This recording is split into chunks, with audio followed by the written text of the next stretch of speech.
আমেরিকার president Donald Trump Oman পৌঁছেছেন ইরানের সাথে আলোচনা করতে। ঠিক সেই সময় আমেরিকার শীর্ষস্থানীয় আরব মিত্র নিজের অবস্থান বদলে ফেলল এবং সরাসরি ইসরায়েলের বিরোধিতা শুরু করল। এমনকি আমেরিকার সবচেয়ে বড় আরব পার্টনার একটা ঘোষণা দিয়ে ইসরায়েলকে হতবাক করে দিয়েছে। আরও বড় কথা, আমেরিকার আরব মিত্র ইরান নিয়ে ট্রাম্পের নীতির ওপর কঠোর আঘাত করেছে।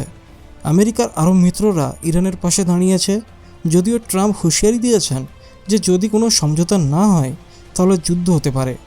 সৌদি আরবের ইসরায়েল বিরোধী অবস্থান। সৌদি আরব 11 এপ্রিল বলেছে যে ইসরায়েলের ওপর সর্বোচ্চ চাপ প্রয়োগ করা উচিত। মজার বিষয় হলো, এই সর্বোচ্চ চাপ শব্দটি ট্রাম্প ইরান নীতির ক্ষেত্রে ব্যবহার করেন। সৌদি আরব গাজায় সাহায্য পাঠানোর জন্য ইসরায়েলের ওপর চাপ বাড়ানোরও দাবি জানিয়েছে। সৌদি পররাষ্ট্রমন্ত্রী বলেছেন, সাহায্যের প্রবেশকে যুদ্ধবিরতির সাথে যুক্ত করা উচিত নয়। গাজা যুদ্ধবিরতি নিয়ে আরব ইসলামিক মন্ত্রী পর্যায়ের বৈঠকের পর সৌদি পররাষ্ট্রমন্ত্রী ফয়সাল বিন ফারহান বলেছেন, বিশ্ব সম্প্রদায়কে ইসরায়েলের ওপর মানবিক সাহায্য পৌঁছানোর জন্য চাপ দিতে হবে। উল্লেখ্য, 2 মার্চ থেকে ইসরায়েল গাজা ক্রসিং বন্ধ করে দিয়েছে এবং প্রয়োজনীয় জিনিসপত্র আটকে দিয়েছে। ইসরায়েলের দাবি হামাস সাহায্য কাজে লাগায়, তাই এই নিষেধাজ্ঞা প্রয়োজন। অন্যদিকে সৌদি পররাষ্ট্রমন্ত্রী বলেছেন, আমাদের অবিলম্বে টেকসই যুদ্ধবিরতিতে ফিরে যেতে হবে এবং গাজার মানুষের দুর্দশা লাঘব করতে হবে। এটা ফিলিস্তিনি রাষ্ট্র প্রতিষ্ঠার দিকে নিয়ে যাবে। তিনি আরও জোর করে বলেছেন, মানবিক সাহায্যকে যুদ্ধবিরতির সাথে জোড়ানো উচিত নয়, এটা আন্তর্জাতিক আইনের লঙ্ঘন। সৌদি আরব ফিলিস্তিনদের বাস্তুচ্যুত করার যে কোনো প্রস্তাবেও নিন্দা করেছে। সৌদি আরবের এই অবস্থান ইরানের সমর্থনের মতোই শোনাচ্ছে, যা আমেরিকা ও ইসরায়েলের জন্য বড় ধাক্কা।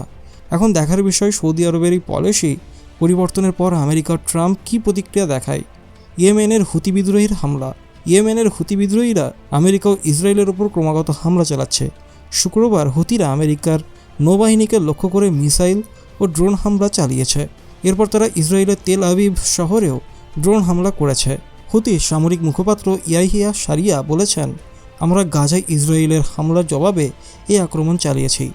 ইসরায়েলি মিডিয়া জানিয়েছে, একটা ইয়েমেনি ড্রোন জর্ডানের আকাশসীমায় প্রবেশ করেছিল, কিন্তু সেটা ধ্বংস করা হয়েছে।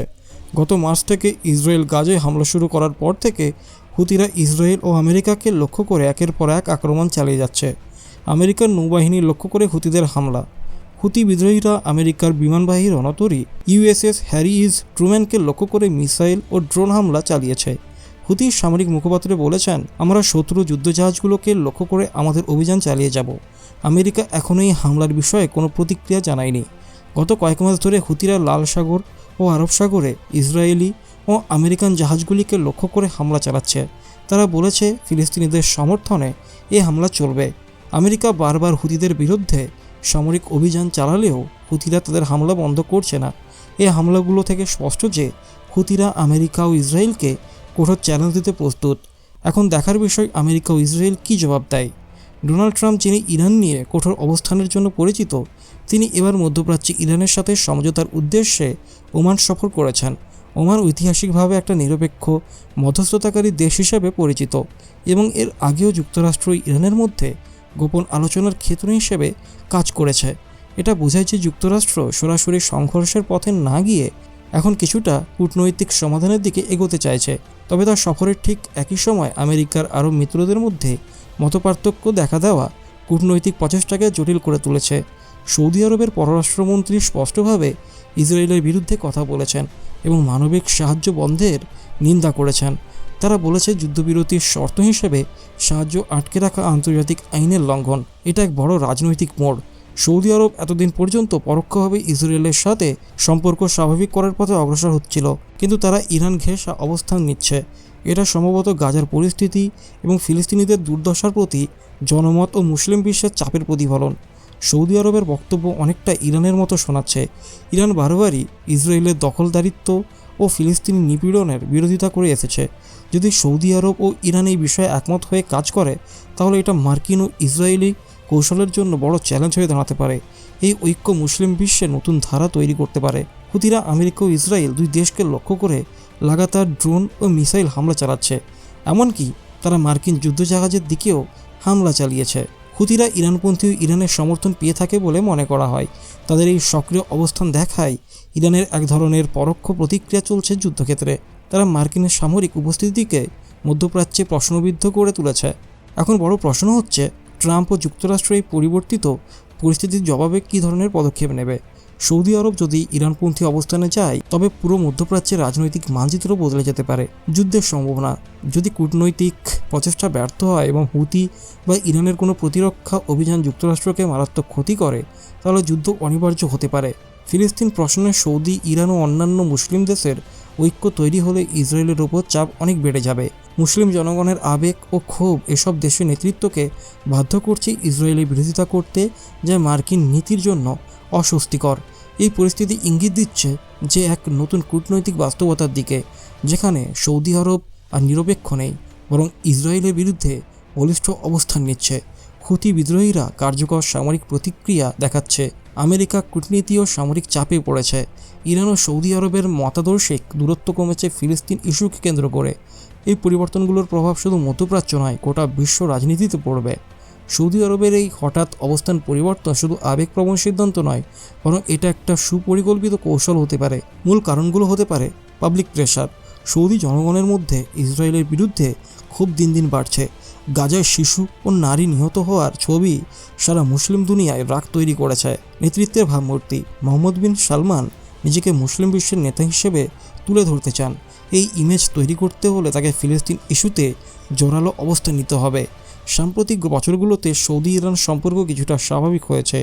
এখন যদি ফিলিস্তিন ইস্যুতে দুই দেশ একসাথে এগোয়, তাহলে এটা সৌদি আরবের কূটনৈতিক অবস্থানকে শক্তিশালী করবে। ট্রাম্প একজন রিপাবলিকান নেতা, যিনি আগেও সর্বোচ্চ চাপ নীতি নিয়ে ইরানকে কোণঠাসা করেছিলেন।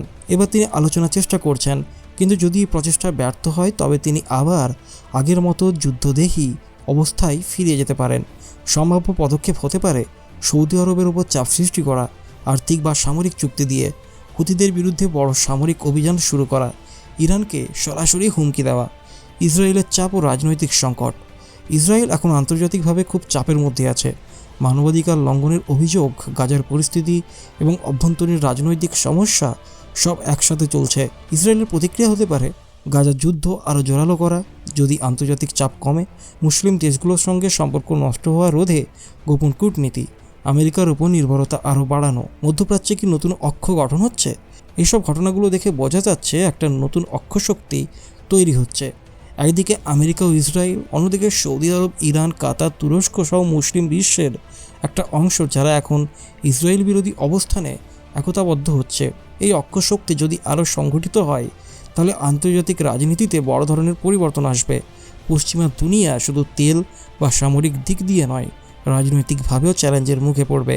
ঘটনাগুলো এখন আর শুধু মধ্যপ্রাচ্য কেন্দ্রিক নয়, এটা আন্তর্জাতিক সম্পর্ক, বিশ্বশক্তির ভারসাম্য এবং মুসলিম বিশ্বের ঐক্য গঠনের দিকেও ইঙ্গিত করছে।